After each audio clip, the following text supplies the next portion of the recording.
Hello, I'm Michelle Lee Moore, and I'm the Deputy Director of the GRADE program here at the Stockholm Resilience Center. There is a growing recognition that for some of the world's most intractable problems, simply tweaking or adapting the way we do things is not going to be enough. We need to transform the way that we are doing some things. How do we do that? How do we deliberately undertake a transformation? But before we begin, I want to say that this question for me is not just a research or thinking exercise. It's actually a very deeply personal question. In my own country of Canada, we are undertaking currently a massive reconciliation process between settler populations like myself and the Indigenous peoples. And so we are going to need to transform the way that we are doing things together in order to move towards a sustainable and hopeful and just future. And so I am interested in exploring and examining this question in different areas around the world so that I can learn from that and bring that back to the place where I think that I can make a difference. What I want to do is share insights about two main ideas today. One, what we understand about the phases of a transformation process, and two, what we understand about transformative agency. And when I use that word agency, what I mean is the way that humans take action. And in this case, the way that they will deliberately support, initiate, or enable transformations. So let's start with process. While we are focusing on social ecological transformations, we know from various studies on large-scale social technological transformations, political economic transformations, any kind of transformation does not happen in a single event overnight. Transformations, and especially social ecological transformations to sustainability, involve multiple phases over many, many years and possibly multiple generations. Although researchers in different areas will use different terminology and different frameworks to talk about these processes, I'm going to introduce a simple one today. So this framework has three different phases. One, preparing a system for change. Two, navigating a transition to whatever that alternative system will be. And three, institutionalizing that alternative and implementing that alternative system.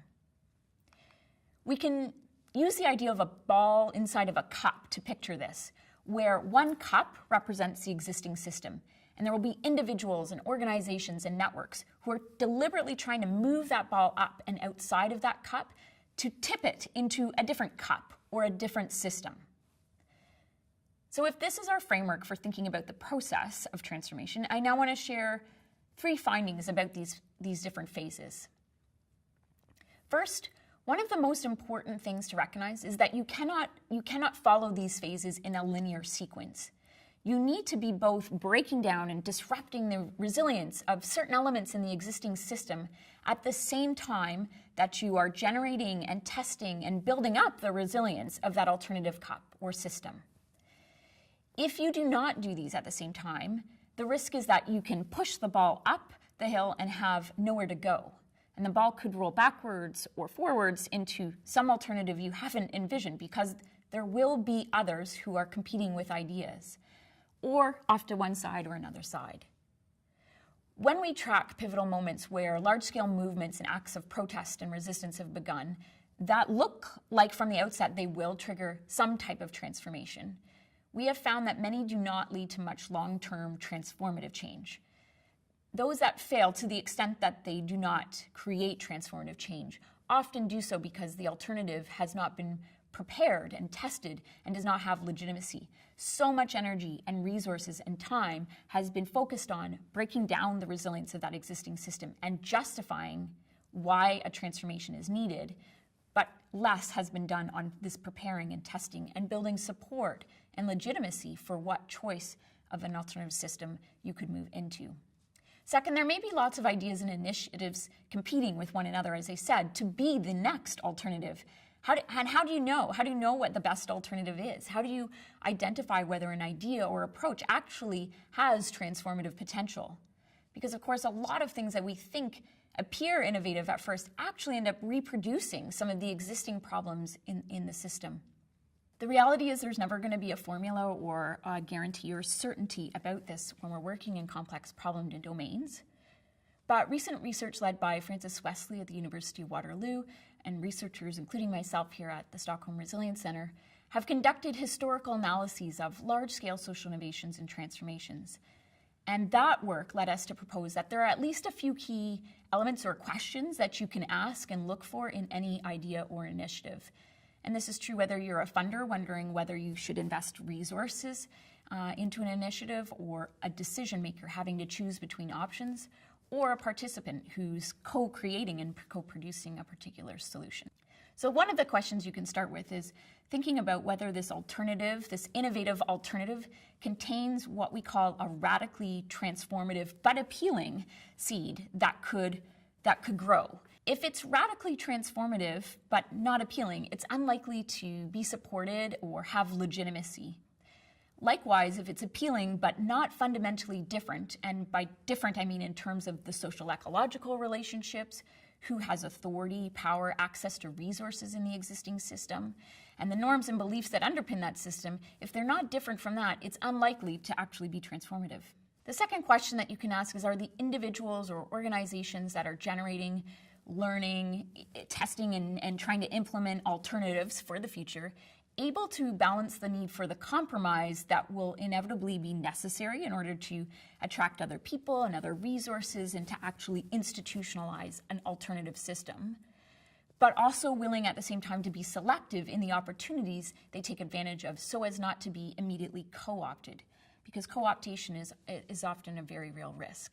The last question is there evidence of conflict? And this sounds a little bit counter to what we might think of when we first use the word transformations to sustainability, which sounds quite positive. But if there's no conflict at all, the idea likely isn't all that transformative. So assuming that you can identify the transformative potential and move into a transitioning between these two different systems, one of the challenges that evidence shows in all of the phases, and particularly in a transition period between one system and shifting to a different system, those trying to deliberately lead change will face massive amounts of resistance. This builds on cases of water governance transformations in Thailand and Australia, marine protection initiatives in Oceania, fisheries in South America as well as in the South Pacific Islands, health and infectious diseases and the innovative responses that have been developed at the global level, and more. And what we've been finding evidence of is various kinds of resistance. One of them is probably the most obvious and perhaps even expected, but the people who benefit the most from the existing system, who have the most resources, access to resources, the most power, they may resist change that challenges or reduces that power and that access. But there is actually also some evidence that shows that those who are negatively impacted or marginalized or most exploited in the existing system may also resist change if it threatens their ability to meet immediate needs. A common example is that of a major resource extraction initiative, such as a mine, that is in a particular community that has really negative consequences for human health, for social well-being, cultural and spiritual practices, the ecosystem. And if there's some sort of external activity that's trying to ban that mine or shut it down or try to get it to change certain practices, it's often people that are most at risk of those negative impacts who actually will still be most in support of the mine and most resistant to change because it has an immediate impact on livelihoods and jobs.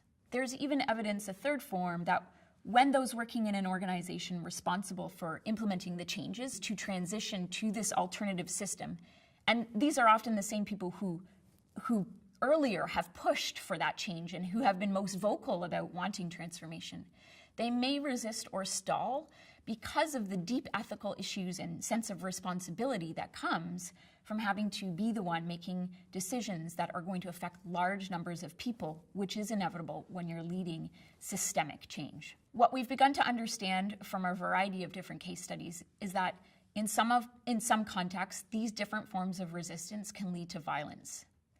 And I mention that because transformation is not just about the next big idea or finding the project that's going to have the most positive impact. Transformation is also about having the strategies and capacities to navigate each of the different phases and dynamics, such as resistance, and they cross the spectrum from positive dynamics and helpful to the very dangerous.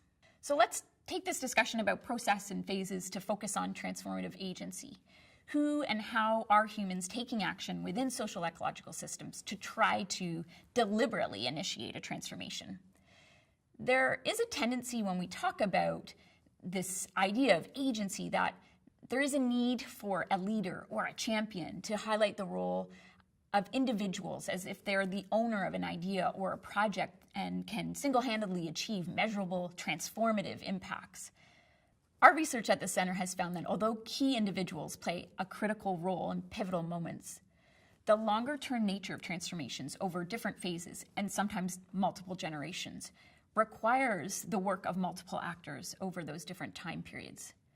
And the reality is that the people who are most skillful at breaking down the resilience of that existing cup or that existing system are not necessarily the same people who are going to be most skillful at generating and testing and implementing the alternative. Our historical analyses have shown that there tends to be an expansion and contraction dynamic over time in terms of the number of people involved.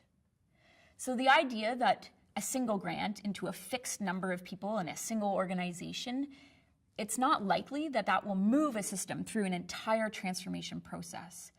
So we need to be clear about who, what phase, what the transformative potential of that specific initiative is, and what's reasonable then to achieve.